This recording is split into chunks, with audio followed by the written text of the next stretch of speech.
Welcome back to Toffee Blues, your source for all things Everton.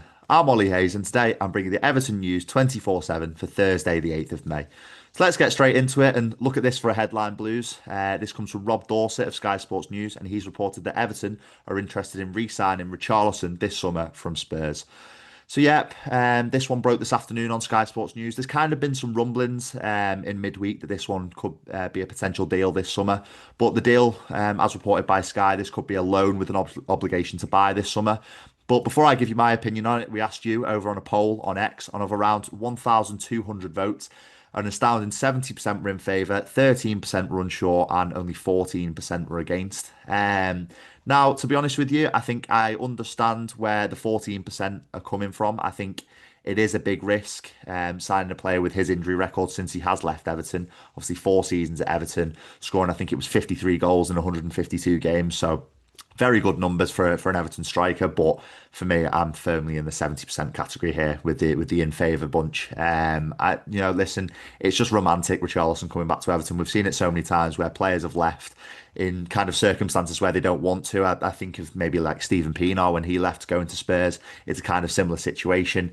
Richarlison coming back on loan, I think it's just the romantic ending that we want to this transfer saga. And seeing him back in an Everton shirt, playing at Bramley Moore Dock in the new stadium under a David Moyes setup, I just think it's just an absolute dream. So fingers crossed we can get this one over the line. I know a lot of people will probably say that it's a big risk with his injury record and things like that, but I'm a purely romantic feeling toward this one. I think Richarlison coming back to Everton will be great news for everyone involved. But elsewhere, Rob Dorsett in his tweet, he did put a sentence at the bottom which maybe put a little bit of a dampener on the news, but he has also reported our interest in Victor Christiansen, the Leicester City left back. So also we asked you over on a poll on X regarding this one of around 800 votes, only 13% were in favour, 22% unsure, and a resounding 65% were against this one. I think I also fall into the category of the majority for this one. I think he's looked very, very shaky at times for Leicester. I think if you're looking at sort of a backup for Vitaly Mykolenko and sort of competition for places, I don't think he offers that in my opinion. I think he just is a body there to throw on if you desperately need him. But I think Mykolenko is miles clear of him in terms of ability. But that being said, we know that David Moyes is going to be very hands-on with his transfer goings on this summer. So listen, if he does come in through the door, I think we just have to back it and get behind him. But at times this season, I have looked at Victor Christiansen and thought he has been very, very shaky for Leicester City. So again, let's just see how that one develops this summer.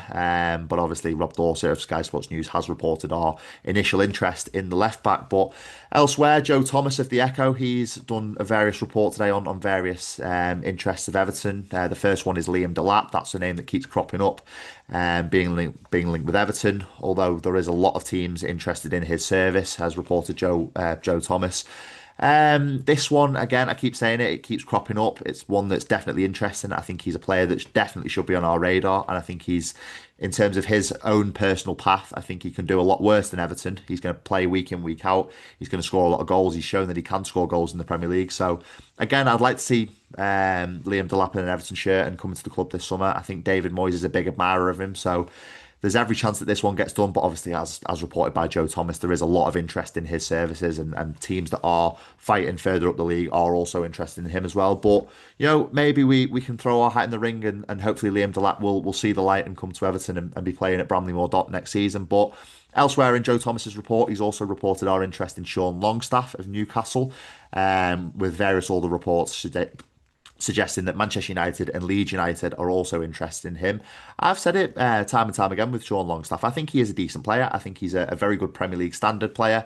He's maybe not the most flamboyant or the most exotic of players, but I think he'll come in and do a job for us. I think he's shown time and time again for Newcastle that he can do a job, and they've been fighting, very high up the league table in the last few seasons. So I think this one's a positive link. I think it's a very David Moyes sign. It's safe. It's a safe pair of hands with Premier League experience, but I'm massively behind it. I don't think it deserves any sort of ill feeling towards it. I think it's a very good link, and I'd be very happy if Sean Longstaff were to come to the club. But Elsewhere, Joe Thomas has also indicated that Everton are yet to make any initial advances to West Ham for Thomas Souček. Obviously, there's been various reports that we are strongly linked with him. We are strongly interested in him this summer. But Joe Thomas has sort of quashed that for now and said that we're yet to make any initial in advances towards Thomas Souček. Obviously, it would be part of this big rebuild that David Moyes is going to be at the head of. And it's probably an easy link to make with Thomas Souček, considering how good of a relationship David Moyes and the midfielder had during their time at West Ham. But away from transfers now, we'll start with the Everton under-21s and Southport FC this afternoon. They've confirmed that Everton under-21s will no longer use Haygav as their home stadium to play their home matches.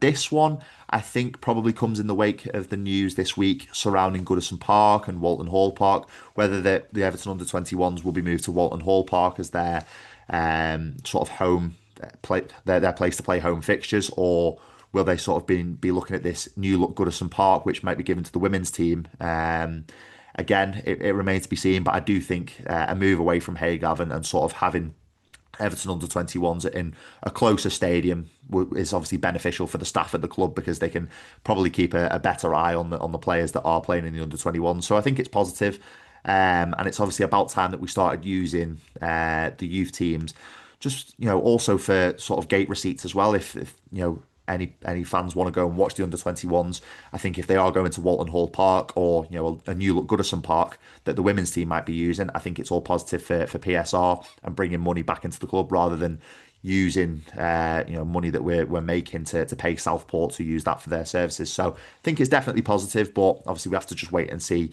what the actual full plans are for the under-21s. But obviously, the news that they are moving away from Haygav as their home stadium has been confirmed today by Southport.